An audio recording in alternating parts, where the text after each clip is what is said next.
wax ci ñu bëri jël ci position donc nag nañu ko leeral une bonne fois pour toutes su ko defee rek ñu daal di jàll ci leneen. choix avocat da ci am solo mooy. waaw bu baax kay choix avocat da ci am solo bu baax. il faut avoir des avocats yoo xam ne aussi dinañu mën a porter sa défense comme il se doit et avoir une présence également médiatique ci fii la bokk aussi.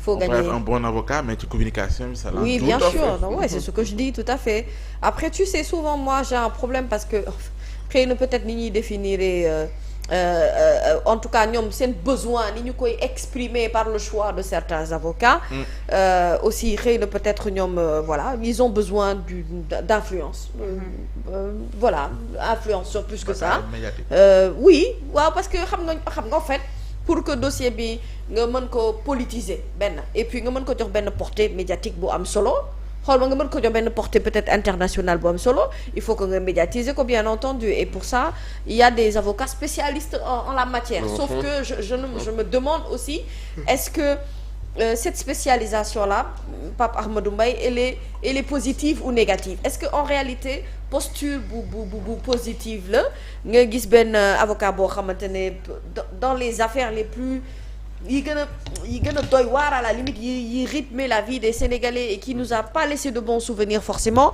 ñoom ils étaient du côté de la défense et j'ai l'impression qu'ils sont toujours du côté de la défense quand il s'agit de certains sujets mais cela étant dit daal Farba est libre mu tànn ku ko neex mu plaidel ko voilà donc je crois que mais après des avocats c'est des avocats bu ñu lay défendre ils te défendent au tribunal tu vois et peut-être à certains moments d'interview après c'est fini c'est pas eux qui décident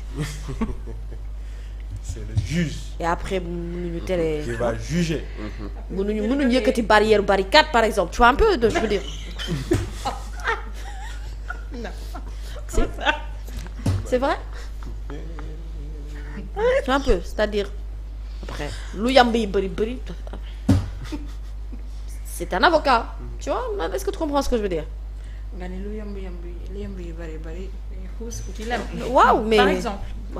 ouais entre autres mais ça reste un avocat. Pape Ousmane xaw ma yaa ma laaj de ci avocat yi ba lay tontu. kay yaa ngi tontu xamul ndax yaa ngi koy dégg wala. waaw moom kay maa ngi dégg. ça reste un avocat xam nga li ma la wax voilà. maintenant tu sais affaire bi dina neex parce que xam nga man. justice bi dañ ma neex c'est-à-dire procédure bi ñuy liggéeyee bëgg naa ko man quand même j'aime bien comment procède le pool comment ni ñuy exercer vraiment aujourd'hui le travail qu'il faut en fait ñoom suivre ñu rythme kenn ñu ngi ci seen rythme bopp comme ni Farba yaakaarewul woon ne bés dina ñëw ñu yëkkati mbalaanu kër laayam xëy na amaana noonu la dul xaaree ca añam bés buñ koy convoqué te ba dem jot bu dem jotee day dem par force amul avocat amul tous dem daa jotagul rek. assemblée ngi neex daal. te ay députés yu bees a ñoom. ah ouais. et là mamie elle est terrible hein. Elle est terrible.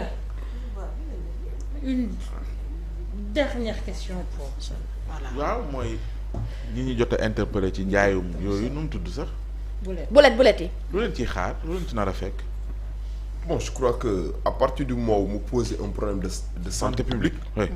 Donc là nekk na leen loo xamante ne ni si on applique les dispositions dans toute leur rigueur en tout cas dame bi nga xamante ne ni appréhendé nañ ko pour ça il risque gros.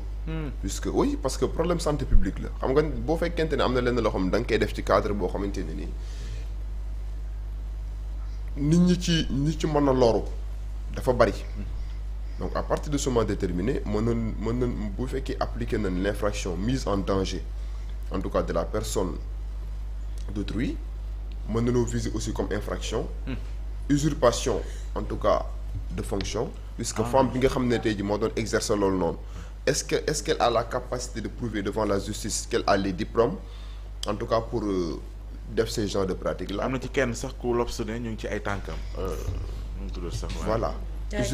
Donc non seulement mën nañ ko poursuivre pour mise en danger de la vie d'autrui mën nañ ko poursuivre pour usurpation de fonction puisque tey jii buñ ko laajee yow lii ngay def nii est-ce que jàng nga ci diplôme si elle est dans l'incapacité notoire de prouver en tout cas que moom spécialiste la en la matière loolu aussi di gën a corser la répression bu amee ñenn ñoo xam ne te aussi dañ cee loru mu poser un problème de santé publique et même en la matière l'ordre des médecins du Sénégal a la possibilité de se constituer partie civile pour démontrer oui parce que li femme bi di def am na ñenn ñoo xam ne ñoom ñoo spécialisé wu dans ce sens-là pour war ko def et à partir du moment où mu nekk leen loo xamante ni en tout cas ay nit ñu ci mën a loru bari na ngay adonné wu à ces pratiques yoo xamante ni si amul benn contrôle bu ci am amul benn vérification bu ci am donc à partir de ce moment déterminé li nga xam ne tey jii moom mooy yoon mooy que la dame en tout cas soit sanctionnée à sa juste proportion. témoignage victime yi tamit mën na.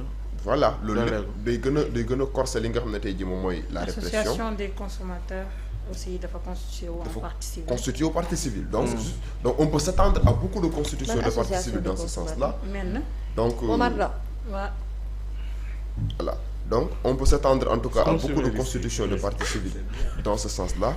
Et que yaakaar naa ne bu fekkente ne par exemple femme bi sanctionné nañ ko à sa juste proportion dina mën a servir de leçon pour d'autres yi nga xam ne da ngay constater ci toile bi.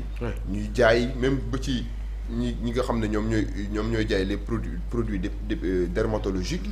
donc yoo xam ne amul contrôle nga gis nit par exemple teg ay paan. donc mu nekk ay pratiques récurrentes. mais nag ndax mën nañ.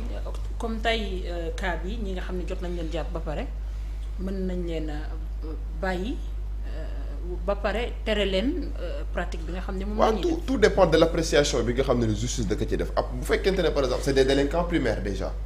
et être délinquant primaire devant une juridiction répressive c'est une circonstance atténuante.